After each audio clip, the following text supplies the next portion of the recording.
Selamat pagi dan salam damai Kristus untuk kita semua, terkhusus untuk anak-anakku kelas 4A. Semoga kalian semua selalu dalam keadaan sehat, baik, dan selalu semangat. Pada hari ini kita akan belajar bersama dari pelajaran pendidikan agama Katolik dan Budi Pekerti dari pelajaran 17 tentang mujizat-mujizat Yesus, di mana kita akan membahas apa itu makna dari mujizat, mujizat apa saja yang sudah dilakukan oleh Yesus, dan apa hubungan antara mujizat dengan sabda Yesus. Sebelum kita membahas materi kita, mari kita siapkan hati kita bersatu di dalam doa. Dalam nama Bapa dan Putra dan Roh Kudus. Amin. Bapa yang baik, kami bersyukur boleh menjadi murid-murid Yesus. Kami ingin semakin mengenal Yesus Putramu dengan belajar tentang mujizat-mujizat yang telah Ia buat.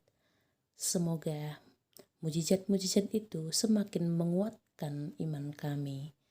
Amin. Dalam nama Bapa dan Putra dan Roh Kudus. Amin. Mari kita buka cetak kita halaman 201 sampai 202. Sebelum kita masuk ke inti dari materi hari ini, sering sekali kita mendengar masyarakat di sekitar kita ataupun kita sendiri bersama dengan keluarga memiliki keyakinan terhadap hal-hal yang terjadi di luar kemampuan manusia.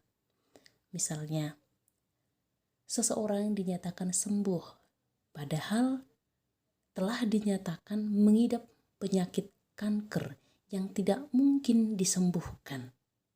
Tapi tiba-tiba dia bisa sembuh. Maka kerap terdengar ungkapan seperti ini. Ketika ada yang sakit parah, mungkin kita ataupun orang di sekitar kita mengungkapkan hanya mujizat Tuhan yang dapat menyembuhkan penyakit parah seperti ini. Nah, kita misalkan tadi penyakit kanker. Dalam hal ini, mujizat kita bisa pahami di mana mujizat itu adalah peristiwa yang luar biasa yang terjadi di luar nalar serta kemampuan manusia. Bu Ani ulang ya. Mujizat itu adalah peristiwa yang luar biasa yang terjadi di luar nalar serta kemampuan manusia.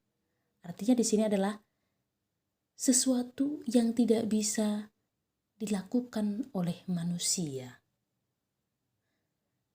Dalam kitab Injil, nanti kita bisa baca dicetak juga, maupun di kitab-kitab suci perjanjian baru, dikisahkan bahwa orang-orang sakit, kaum miskin, dan orang-orang terlantar mendapat perhatian yang istimewa dari Yesus. Dikatakan istimewa karena masyarakat umum biasanya kurang atau bahkan tidak peduli kepada mereka.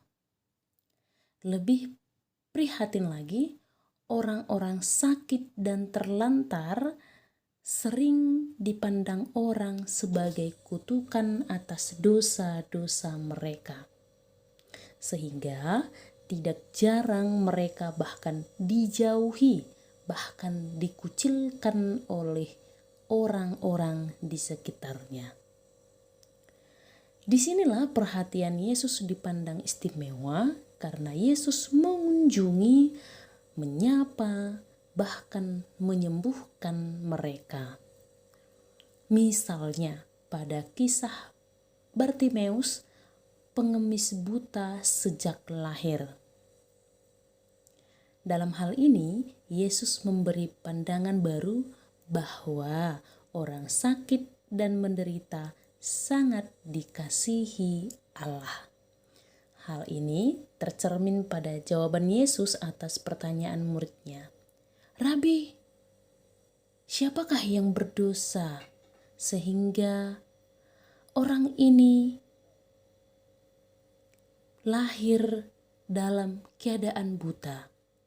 Apakah itu karena dosa dia sendiri atau dosa kedua orang tuanya? Yang dimaksud di sini adalah si Bartimeus. Tuhan Yesus, kenapa Bartimeus itu lahir sejak dia lahir dia buta? Apakah itu karena dosa dia sendiri atau dosa orang tuanya? Itu pertanyaan dari murid-murid Yesus. Namun apa yang Yesus katakan? Bukan dia dan bukan pula orang tuanya. Bukan salah si Bartimeus dan bukan juga salah kedua orang tuanya. Tetapi karena pekerjaan Allah harus dinyatakan di dalam dunia. Itu bisa kita baca dari kitab suci Yohanes 9 ayat 1 sampai 3.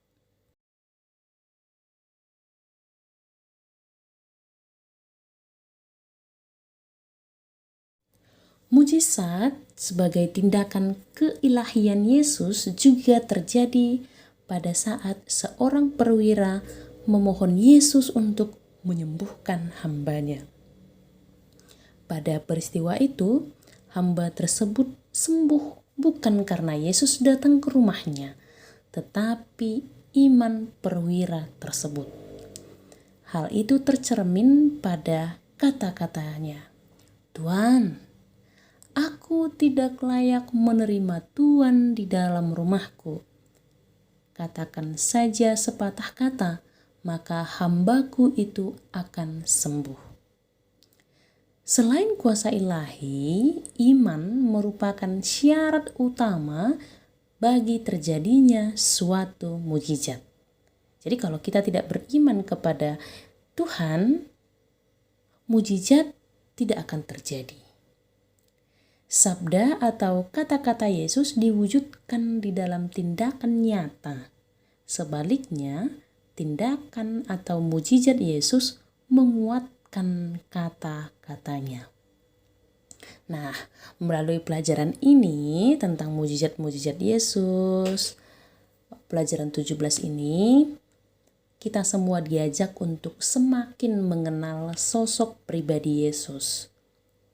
Jika pada pelajaran sebelumnya kita mengenal Yesus yang memaklumkan atau mewartakan kerajaan Allah melalui berbagai perumpamaan, pada pelajaran ini kita akan mengenal Yesus yang berkuasa dalam tindakan, yaitu membuat banyak mujizat. Nah, mujizat yang dilakukan oleh Yesus sebagai bukti karya Allah yang sangat mencintai kita umat manusia dan sangat menyayangi semua ciptaan yang ada di dunia. Untuk menambah wawasan kita dan agar kita semakin mengenal sosok pribadi Yesus seperti yang dikatakan di cerita kita di awal tadi, bahwa iman merupakan syarat utama untuk terjadinya suatu mujizat. Mari kita buka cetak halaman 202. Di sana ada cerita tentang mujizat misterius membuat Yohanes Paulus II bergelar santo. Nah, mari kita nanti baca bersama-sama. Ya, kita baca bersama-sama apa yang terjadi sehingga bisa membuat Yohanes Paulus II bergelar santo. Nah, nanti kalian bisa baca, terus kalian pahami, ya. Kalau ada yang kurang jelas boleh ditanya langsung ke Bu Ani. Untuk tugas hari ini, mungkin kamu pernah mendengar ada salah satu anggota keluarga kamu ataupun orang-orang di sekitarmu yang mengalami suatu mujizat. Atau mungkin kamu sendiri pernah mengalami suatu mujizat dalam hidupmu. Ceritakanlah mujizat apa yang pernah kamu alami itu ataupun yang pernah kamu dengar baik dari keluarga kamu ataupun orang-orang di sekitarmu. Kamu ceritakan dalam bentuk video. Nah, setelah kamu sudah ceritakan dalam bentuk video, kamu dapat mengirimkan cerita tersebut, cerita kamu itu ke Bu Ani, langsung japri saja biar tidak terlalu berat di classroom kita. Baik, terima kasih untuk hari ini. Cukup sekian materi kita. Mari kita tutup dengan doa. Dalam nama Bapa dan Putra dan Roh Kudus. Amin. Terima kasih Tuhan atas kebaikan-Mu dan kasih setia-Mu, di mana kami sudah membahas materi tentang mujizat-mujizat yang Tuhan Yesus lakukan. Semoga mujizat-mujizat tersebut selalu dapat kami rasakan dalam kehidupan kami. Dan sudilah kiranya juga ya Tuhan, membuka hati kami untuk selalu lebih mencintai Engkau, mengenal Engkau dalam kehidupan kami, agar kami dapat memperoleh mujizat daripada-Mu. Demi Kristus Tuhan kami. Amin. Dalam nama Bapa dan Putra dan Roh Kudus.